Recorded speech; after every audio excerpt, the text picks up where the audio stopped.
आज की इस क्लास में हम नागार्जुन जी जो महत्वपूर्ण कवि हैं उन्हीं का हम जीवन परिचय, उनकी रचनाएं, काव्यगत विशेषताएं और साहित्य में स्थान समझने वाले हैं, बहुत ही सरल और सिंपल लैंग्वेज में। ठीक है, आपको भी पढ़ के विश्वास हो जाएगा कितना सरल और सिंपल में आपको इस वीडियो में नागार्जुन जी का जीवन परिचय से लेकर साहित्य में स्थान सब कुछ बताने वाली हूँ सरल और सिंपल लैंग्वेज में। ठीक है, चलिए तो वीडियो को हम शुरू करते हैं और शुरू से लगाकर लास्ट तक जरूर देखिएगा।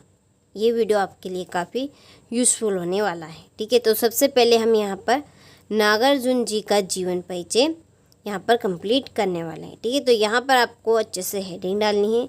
जीवन परिचय में क्या लिखना है मैं आपको 3-4 कवि परिचय में बताती आ रही हूँ, आपने नहीं देखा है तो आप वहाँ से ज़रूर समझे पहले जीवन परिचय। ठीक है, तो इस तरह से आपको हेडिंग डाल लेनी है। तो चलिए पढ़ते हैं हम जीवन परिचय को उनके कि नागार्जुन का जन्म दरभंगा जिले के सतलखा ग्राम में सन 1911 में हुआ था।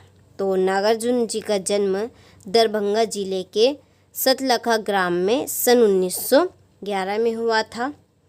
आपका नाम वेदमान मिश्रा था। इनका जो नाम था वो क्या था, पहले वेदमान मिश्रा था। प्रारंभ में आप मातृ नाम से लिखा करते थे। तो सबसे शुरू स्टार्टिंग में ये किस नाम से लिखा करते थे, मातृ नाम से। ठीक है, बाद में बौद्ध धर्म से प्रभावित होकर अपना नाम नागार्जुन रख लिया। इन्होंने फिर बाद में क्या रखा, अपना नाम नागार्जुन रख लिया। ठीक है, आपकी प्रारंभिक शिक्षा संस्कृत पाठशाला में हुई।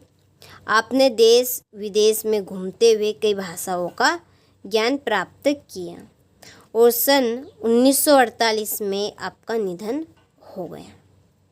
ठीक है, तो ये है इनका जीवन परिचय कि जो नागार्जुन जी है वो दरभंगा जिले के सतलखा नामक ग्राम में सन 1911 में इनका जन्म हुआ था और आपका नाम वेदमान मिश्रा था। इनका जो नाम था वो क्या था, वेदमान मिश्रा था। प्रारंभ में आप मातृ नाम से लिखा करते थे। बाद में बौद्ध धर्म से ये प्रभावित होकर अपना नाम इन्होंने नागार्जुन रख लिया। इनकी जो प्रारंभिक शिक्षा थी वो संस्कृत पाठशाला में हुई और इन्होंने देश विदेश में घूमते हुए कई भाषाओं का अध्ययन किया, जैसे कि हिंदी हो गई, अंग्रेजी, उर्दू, संस्कृत, मराठी। ठीक है, इन सभी भाषाओं का इन्होंने देश विदेश घूमकर अध्ययन किया, ज्ञान प्राप्त किया और सन 1948 में इनका निधन हो गया। ठीक है, हो गया इनका ये जीवन परिचय। चलिए आगे देखते हैं इनकी रचनाएं। तो रचनाएं देखिए, यहाँ पर मैंने 7 से 8 रचनाएं लिखी है, आपको केवल 4 से 5 रचनाएं मुश्किल से करनी है।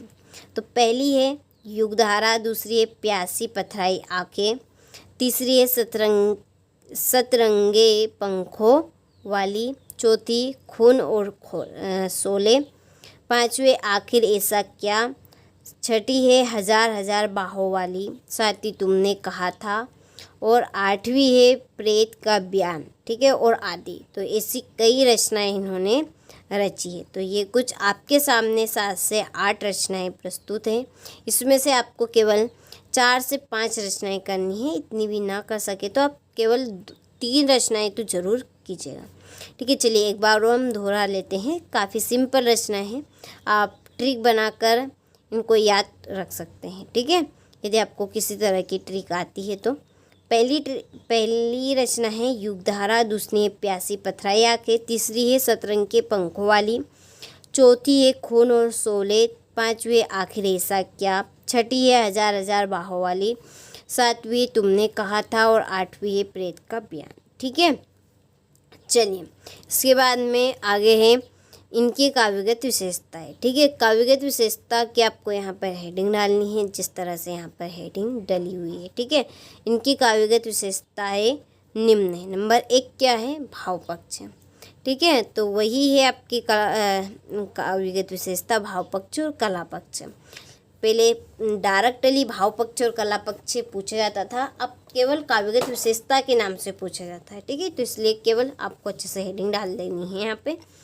तो देखिए क्या है भाव पक्ष। तो मैं आपको 3 से 4 कवि परिचय बता चुकी हूँ, वहाँ पर मैंने डिटेल से सब कुछ आपको समझाया हुआ है। आपने अभी तक वो नहीं देखे हैं तो आप चैनल पर जाकर प्लेलिस्ट चेकआउट कर सकते हैं और सारे को अच्छे से समझ सकते हैं। मैंने जीवन परिचय भी बताया है, भाव पक्ष भी, ठीक है, क्या क्या लिखना है, कला पक्ष में क्या लिखना है और साहित्य में स्थान, और कुछ ट्रिक भी मैंने आपको बताई है कि किसी का भाव पक्ष या किसी का कला पक्ष या साहित्य में स्थान नहीं आता है तो वहाँ पर आपको कौन सी ट्रिक आजमानी है। ठीक है, चलिए तो पढ़ते हैं इनका भाव पक्ष। नागार्जुन जीवन के, धरती के, जनता के तथा श्रम के गीत गाने वाले कवि रहे हैं। कैसे कवि है ये? जीवन के, धरती के, जनता के और श्रम यानी कि परिश्रम के गीत गाने वाले कवि रहे हैं। और इन्होंने अपनी कविता में शोषितों एवं शोषकों के प्रति विद्रोह का स्वर व्यक्त किया है। ठीक है, तो काफ़ी सिंपल सा इनका भाव पक्ष रहने वाला है। आप 1 से 2 बार पढ़ेंगे तो आपको अच्छे से कंप्लीट हो जाएगा। ठीक है, और इसके शाही ही प्रेम, सौंदर्य, राष्ट्रीयता,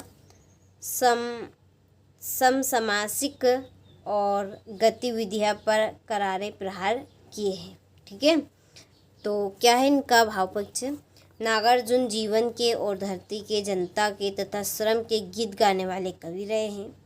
इन्होंने अपनी कविता में शोषितों एवं शोषकों के प्रति विद्रोह का स्वर व्यक्त किया है।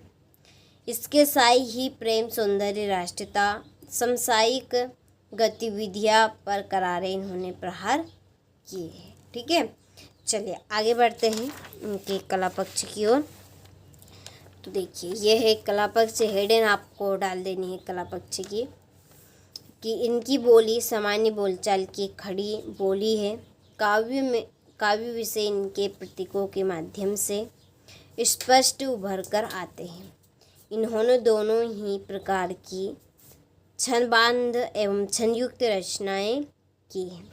ठीक है, क्या है इनका भाव कला पक्ष कि इनकी बोली सामान्य बोलचाल की खड़ी बोली है और काव्य विषय इनके प्रतीकों के माध्यम से स्पष्ट उभर कर आते हैं। इन्होंने दोनों ही प्रकार की छंदबद्ध और छंदयुक्त रचनाएं की है। ठीक है, चलिए इसके बाद में साहित्य में स्थान।